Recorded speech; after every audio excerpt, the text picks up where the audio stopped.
అమ్మ ఏం చూపిస్తుందని అనుకుంటున్నారండి? డ్రై ఫ్రూట్స్ స్వీట్ హల్వా అండి. నేను చూడడం ఫస్ట్ టైం. మీరు చూసినట్టయితే నాకు కామెంట్స్ పెట్టండి. And welcome to my channel. This is Sirisha. ఈరోజు వచ్చేసేసి నేను మెదక్ చర్చికి వెళ్ళానమాట. ఇక్కడ స్ట్రీట్ మీద బండి మీద వచ్చేసేసి స్వీట్ అమ్ముతున్నారు. హల్వా స్వీట్ని అయితే చూద్దాం ఎలా ఉంటుందో. వేసుకొని తింటే ఇంకా తినాలనిపిస్తుందండి, అంత స్వీట్. ఉప్మా రవ్వని దాళ్ళలో వేయించాలండి.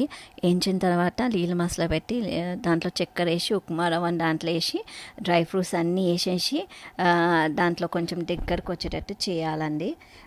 చాలా ఈజీ అండి ఇది, కానీ టేస్ట్ అయితే బాగుంది. తింటే తినాలనిపిస్తుంది. అది దాళ్ళ ఫ్లేవర్ అయితే బాగా వచ్చింది. నెయ్యి కూడా కలుపుకుంటే చాలా బాగుంటుంది అన్నమాట. వాళ్ళని అడుగుదాం కొంచెం ఏం చేస్తారు. కాజు, బాదం, మళ్ళా ఏమంటారు ఖర్జూర పండ్లు, మళ్ళా ఇంకేమంటారు కిస్మిస్ అన్నీ, ప్రతి ఐటము కొబ్బరి కూడా అందులో ఉంటుంది.